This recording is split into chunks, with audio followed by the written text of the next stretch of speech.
I think my mother did exactly the right thing. I think it's absolutely extraordinary. The dinner had been planned to project unity. Instead, a single face in the security line brought the entire evening to a halt. Princess Anne did not hesitate, consult the guest list twice, or wait for an explanation. She stared directly at Queen Camilla's senior aide, turned toward the officer beside her, and issued an order nobody expected to hear inside Windsor Castle: cancel the dinner, close the entrance, and remove every unchecked name from the grounds. Before we go deeper into what this really means for the royal family, make sure to subscribe so you don't miss a single update. Windsor felt less like a royal residence and more like a sealed chamber. The private dinner had been arranged for senior royals, household figures, military representatives, and guests tied to ceremonial plans. Those plans mattered because private dinners became the place where sensitive decisions were tested before formal approval. Anne understood that one unexpected name could alter far more than a seating chart. The Princess Royal had reviewed the security arrangements. An authorization sheet, meaning the approved list officers used to decide who could enter, had been signed before guests arrived. She had ordered that no substitutions, additions, or late requests would be accepted. Yet Camilla's aide stood in the security line, as though those instructions had never existed. Anne held out her hand for the sheet. The officer passed it over without speaking. She scanned the names once, looked toward the aide, then folded the paper in half. No one enters. The dinner is over. The aide did not move. A slim red folder remained beneath his arm, sharpening Anne's suspicion. A red folder in royal service usually carried briefing material, meaning papers prepared for senior figures to review. This one had never appeared on the approved materials list. When an officer asked what it contained, the man refused to answer and insisted he had been expected. Camilla received the cancellation message while fastening a bracelet in her private rooms. She stopped, read it twice, and let her hand fall. The queen consort understood the humiliation. Anne had not merely turned away a staff member, she had placed Camilla's household under suspicion before dinner. Anne ordered the folder secured before anyone left the entrance hall. She felt deceived because someone had ignored a direct command and tested her authority publicly. Then the castle doors closed. Charles was told the dinner had been cancelled. The king was not told what had been found. The cancelled dinner shocked Windsor, but the deeper wound was personal, because the three people moving toward confrontation had each entered the evening believing the castle still belonged to them. For Princess Anne, the security breach was an insult to duty. For Queen Camilla, the cancellation was a deliberate humiliation. For King Charles, it was something even more dangerous. Proof that the two strongest women in his private life no longer trusted each other's intentions. Behind closed doors, the conflict was no longer about one uninvited aide. It was about loyalty, access, and who had the right to shape the monarchy when the king could not control every decision himself. Anne did not celebrate what she had done. After the entrance was cleared and the guests were turned away, she remained near the abandoned dining room, surrounded by the silence left behind. One chair stood slightly out of place. She moved it back beneath the table with both hands, then paused. The Princess Royal had always believed that rules meant nothing unless they applied to everyone: family members, advisors, courtiers, and even those closest to the throne. If one household could ignore them, then royal order itself became negotiable. Camilla felt the opposite wound. In her private rooms, she removed the unfinished bracelet from her wrist and placed it sharply on the dressing table. The queen consort saw her aide as part of her official household, meaning the staff who managed her duties, correspondence, and access. To exclude him was not simply to reject one man. It suggested that her entire office could not be trusted inside Windsor, and that judgment cut deeper than the cancelled dinner. Charles entered without ceremony. The king knew Anne had followed the exact security procedure he had previously approved, yet he also understood what the decision had done to his wife. He asked Camilla whether she had known the aide would attend. She did not answer immediately. That pause changed the room. Charles watched her face, waiting for a clear denial, but none came quickly enough. She finally said she believed the arrangements had been handled.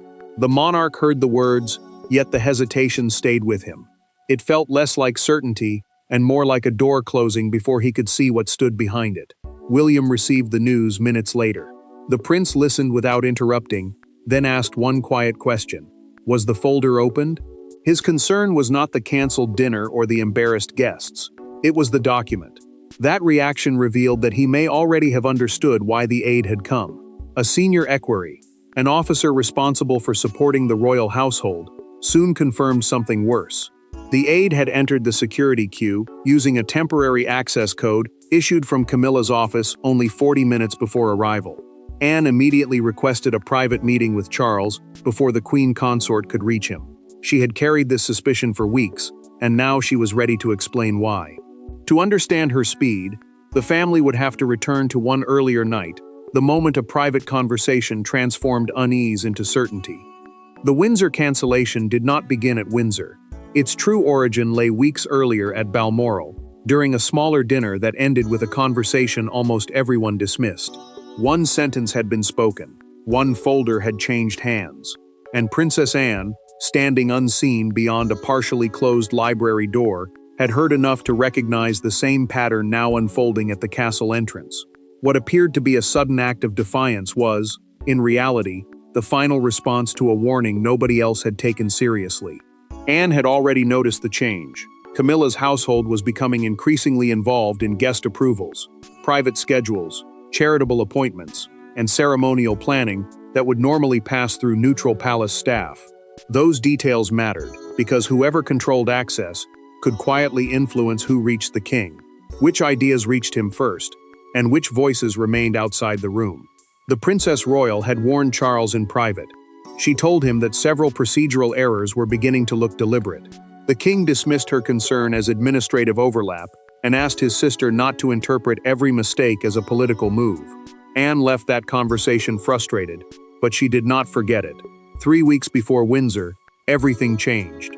Camilla's aide entered the Balmoral library with another senior courtier after dinner. Anne remained beyond the partially closed door and heard him describe a revised proposal for the Windsor gathering.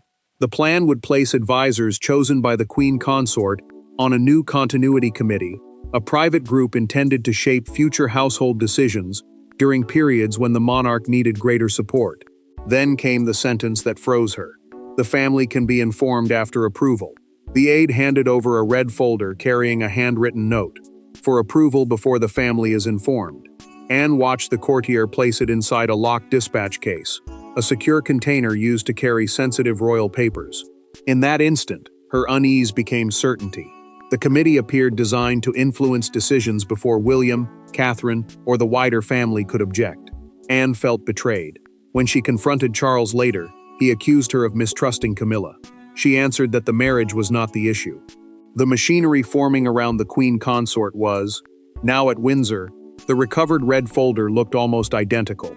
William then revealed that he had separately heard references to a household transition plan, but he had never obtained proof that the dinner was meant to secure informal consent. Anne finally had that proof in her hands. She made one decision. The folder would be opened in front of Charles and Camilla together. The past had finally caught up with Windsor, and when the three royals entered the same room, neither family loyalty nor royal protocol could soften what came next. The confrontation began without greetings. Princess Anne placed the recovered folder on a table between King Charles and Queen Camilla, then remained standing while they took their seats. No courtiers were present. No private secretaries were permitted to intervene. For several seconds, nobody touched the document. Then Anne pushed it toward her brother and asked the question that transformed a security dispute into a family crisis. Did you authorize this, or were you never meant to know? Charles opened the folder slowly. The king found a proposal to restructure private royal dinners, advisory access, charitable oversight, and household coordination. In plain terms, the plan would decide who could attend sensitive family meetings, whose advice would reach the monarch first, and which household would gain influence over future decisions. What had arrived through a security line was not a simple briefing. It was a quiet attempt to redraw power. Anne leaned forward and pointed to one page. The document gave Camilla's office the authority to recommend guests for future family strategy meetings, private discussions where major royal choices could be tested before any public announcement. The Queen Consort reached for the paper, but the Princess Royal placed her hand over it. Not until he has read every word. Camilla pulled back, furious. She accused Anne of turning a clerical proposal into a public humiliation, and using one scheduling mistake to attack her household. The Princess Royal did not raise her voice. She replied that a proposal introduced secretly through an unapproved guest had already created the insult. Canceling the dinner had only exposed it. Charles turned toward his wife. He asked whether she had instructed the aide to bring the folder. Camilla answered carefully. She admitted approving its delivery, but insisted she believed the man had been added to the guest list. The king watched her closely, then looked toward his sister. Anne produced the final authorization sheet. No amendment appeared beside the aide's name. No approval signature existed. No request had come from the monarch's office. The silence hardened. Then Charles found the handwritten notation. William's representatives were to be consulted only after initial approval. The future king would have been excluded from the first stage of a plan shaping the monarchy he was expected to inherit. Anne saw her brother's expression change. Camilla saw it too. A second detail followed. One paragraph carried initials resembling the king's own mark. Charles stared at them. "I have never seen this page." Camilla denied forging anything. Anne refused to withdraw the cancellation. The monarch reached for the bell and summoned the official who had processed the document. The folder had exposed the ambition behind the dinner, but the initials on its final page raised a more dangerous question. Who had been exercising the king's authority without his clear consent? Royal power is rarely seized in a single dramatic gesture. More often it moves quietly through schedules, signatures, access codes, and documents placed before tired people, at carefully chosen moments. Inside Windsor, the investigation turned away from the dining room and toward the machinery behind it. Princess Anne had canceled an evening, but the folder suggested someone had tried to secure something far more permanent, a new chain of influence built around the king, without forcing him to confront what he was approving. Charles remained alone with the disputed page after the first confrontation ended. The king traced the questionable initials with one finger, then removed his reading glasses and set them down. Household influence depended on access, briefing papers, guest lists, and the order in which recommendations reached the monarch. Whoever controlled that sequence could make one proposal appear urgent, while another disappeared beneath routine paperwork. Anne understood that danger, even though she held no constitutional power over Camilla's staff. Her authority came from something harder to dismiss: decades of service, military discipline, family standing, and her brother's trust during moments of crisis. The Princess Royal did not need an official command to make people listen. She needed proof, and the folder had provided it. The document officer entered after being summoned. Charles placed the page in front of him and asked how it had reached his desk. The official hesitated, then admitted that the proposal had been inserted into a larger briefing bundle after a long public engagement. A briefing bundle was a collection of papers prepared for the sovereign's review, often covering several unrelated matters at once. The king may have initialed the paragraph without seeing the full plan surrounding it. Humiliation struck before anger. Charles realized that exhaustion had possibly been used against him. Camilla felt suspicion closing around her before she had been allowed to explain the limits of her involvement. The queen consort insisted that a paperwork failure did not prove a secret campaign, but Anne refused to soften the truth. "Exhaustion cannot become an open door," she told her brother, "not when competing households are waiting to walk through it." Another admission followed. A deputy secretary confirmed that he had activated the temporary security code used by Camilla's aide because he believed the restructuring proposal already carried royal approval. Then he revealed the most damaging instruction of all. The aide had been told to secure informal agreement from dinner guests before William learned the full details. Charles stopped the questioning. The king ordered every copy collected and suspended the aide's access to Windsor immediately. Camilla said nothing. Her household's credibility had begun collapsing in front of her. The monarch's decision stopped the proposal, but punishment inside a royal household never remained administrative for long. By morning, it had become deeply personal. By midnight, the abandoned dining room had been cleared, the disputed documents had been locked away, and Camilla's aide had lost access to Windsor. Yet the harshest consequence was not written in any formal order. It was the sound of a door closing between the queen consort and the family she had spent years trying to enter. Alone in her private rooms, Camilla faced a new reality. Anne's decision had succeeded, because Charles could no longer dismiss the danger behind it. The fallout moved quickly. Invited guests received private apologies, explaining that the dinner had been canceled because of an internal access failure.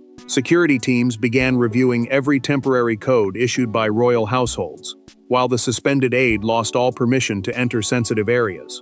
2 additional members of Camilla's staff were removed from scheduling duties connected to Windsor. What had begun with one unexpected name was now spreading through her entire office. Camilla sat at a small writing desk and began drafting a resignation letter for the man at the center of the scandal. She completed the first line, stopped, and tore the page in half. The Queen Consort started again, but every sentence felt like an admission that her household had failed under her authority. She believed Anne had used security to weaken her in front of the family. More painfully, she knew others might agree. Anne received confirmation of the suspensions without satisfaction. The Princess Royal stood beside the untouched dinner table and looked at the empty chairs. "None of this should have been necessary," she said quietly. She did not see the cancellation as victory. She saw it as the cost of stopping personal access from replacing family consent. Charles entered his wife's rooms without staff. The king carried no folder and offered no prepared explanation. Camilla asked him directly whether he trusted her. He did not answer at once. "Trust cannot answer the questions those documents have already raised," he finally said. The words wounded her because they were calm. No anger could be blamed. No argument could be dismissed as temporary emotion. A written statement then arrived from the suspended aide. He accepted responsibility for entering the security line and claimed he believed Camilla expected the proposal to receive support that evening. Yet Charles noticed how carefully the statement protected her, while accepting blame for every procedural breach. The monarch could not decide whether the man was loyal, truthful, or sacrificing himself. Before dawn, William arrived at Windsor and requested a private conversation with Anne. The prince carried information that could prove she had acted just in time or deepen the family division beyond repair. The night had broken the old balance, but the future of the dispute would be decided in a conversation without staff, documents, or excuses. When Prince William entered the small morning room, Princess Anne expected questions about procedure. Instead, he closed the door, placed his phone on the table, and thanked her. There were no secretaries, no advisors, and no official record of what followed.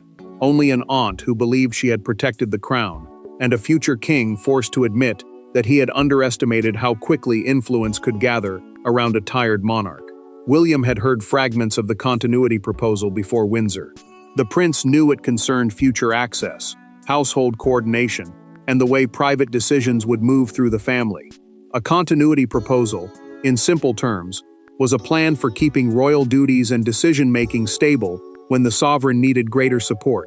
Yet he had refused to confront Charles without proof. Suspicion alone could destroy trust, and he had feared becoming the cause of another family rupture. Anne listened without interruption. The Princess Royal told him she had not cancelled the dinner to damage Camilla or weaken the Queen Consort's place beside the king. She acted because no plan concerning the monarchy's future could be shaped while the future king remained outside the room. William poured 2 cups of tea himself. He placed one before his aunt, sat opposite her, and admitted that he should have taken her Balmoral warning more seriously. The words carried no ceremony. They were personal, and because of that, they mattered. Anne's expression tightened. She feared he might believe she was using the crisis to build influence around him. The future king rejected that immediately. "Stopping secret access is not the same as seeking power," he said. "You protected a boundary everyone else was too cautious to defend." Then he asked the question she had been avoiding. "Do you regret humiliating Camilla?" Anne paused. She regretted the pain, she said, but not the decision. The Queen Consort had been wounded by the cancellation, yet allowing the plan to pass quietly would have wounded the monarchy far more deeply. William then showed her a message sent by Charles before dawn. The king had ordered that no household could alter family consultation procedures without written approval from both the sovereign and the heir.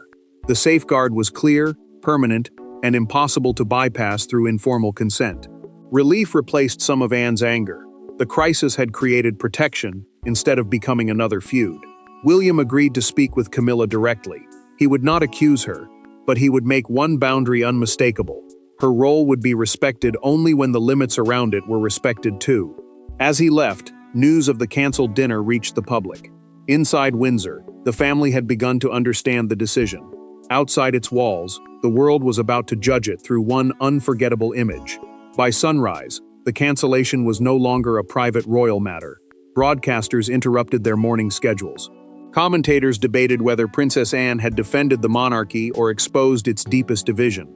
But one image captured the public mood more powerfully than any headline: a long Windsor dining table, fully prepared and completely empty, photographed through an open doorway before staff removed the final place settings. It became the symbol of an evening designed to prove royal unity, and cancelled because trust had vanished before the first guest sat down. National broadcasters framed the crisis as an extraordinary clash between household influence and Anne's uncompromising approach to royal security. The Princess Royal was praised by some for enforcing rules without fear or favor. Others accused her of turning a private disagreement into a public humiliation that could damage the crown more deeply than the original breach. Buckingham Palace responded with a short statement confirming that the dinner had been cancelled because of an internal access irregularity. The phrase meant that someone had attempted to enter without appearing on the final approved list. Future engagements, the statement added, remained under review. It was restrained language, but restraint could not hide the scale of what had happened. One newspaper placed the empty Windsor table across its front page beneath 4 words: "Anne draws the line." Outside Henry Day Gate, a small crowd began to gather. One woman held a handwritten sign reading, "Rules must mean something." Her message spread quickly because it reduced the entire royal crisis to one uncomfortable truth. Camilla watched the broadcast alone. The Queen Consort saw her aide's blurred image repeated beside Anne's photograph, as commentators questioned how much she had known. Before the discussion reached her name, she switched off the television. Silence felt safer than hearing strangers decide whether she belonged within the family she had fought to join. Charles read the palace statement line by line. The king crossed out a sentence defending Camilla's household and approved a calmer version that accepted the security failure without attacking his sister. He understood that protecting his wife by blaming Anne would deepen the damage. Then the palace confirmed the hidden continuity proposal had been withdrawn completely. The suspended aide would never return to security-sensitive duties. Public opinion remained divided, but the internal decision was final. Charles summoned Anne, Camilla, and William for one last conversation. The documents were gone, yet the wound remained. The world had chosen its symbol, but only the 4 people inside Windsor could decide whether the empty table represented collapse or the beginning of a harder, more honest unity. The final meeting did not restore affection instantly, erase humiliation, or pretend that trust had survived untouched. It accomplished something more important. King Charles acknowledged that the boundaries around royal authority had become dangerously blurred. Queen Camilla accepted that loyalty from her household could not excuse hidden access. Prince William recognized that silence had allowed suspicion to grow. And Princess Anne, still firm but no longer angry, made clear that canceling the dinner had never been an act of rebellion. It had been an act of protection. Charles brought Anne, Camilla, and William back into the room where the disputed folder had first been opened. A private royal strategy meeting, meaning a closed discussion where senior family members consider decisions before any announcement, could no longer be shaped by hidden influence or informal permission. Charles understood that delay had allowed ambition to grow, while William understood why transparency mattered. The monarch placed a written rule before them. Any proposal affecting succession planning, family consultation, ceremonial authority, or access to sensitive meetings would now require approval from both the sovereign and the heir. No household could bypass that boundary again. Charles placed the withdrawn proposal inside a sealed archive envelope.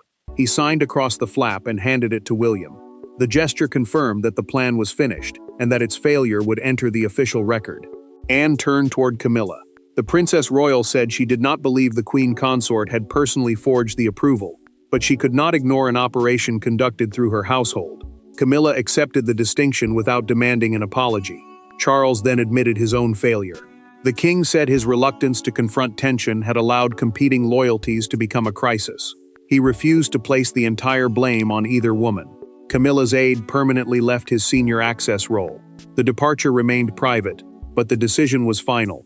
Weeks later, the Windsor dinner was rescheduled, with a smaller, verified guest list.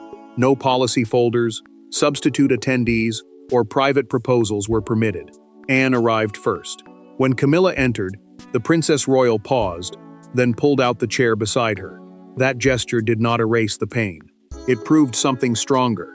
The cancellation had not destroyed royal unity. It had forced the family to stop confusing silence with loyalty. The empty table proved that protecting the crown sometimes required stopping the ceremony, confronting the breach, and accepting humiliation before trust could be rebuilt. There would be other dinners, other disagreements, and other tests, but after Windsor, no royal household could again mistake private access for permanent power.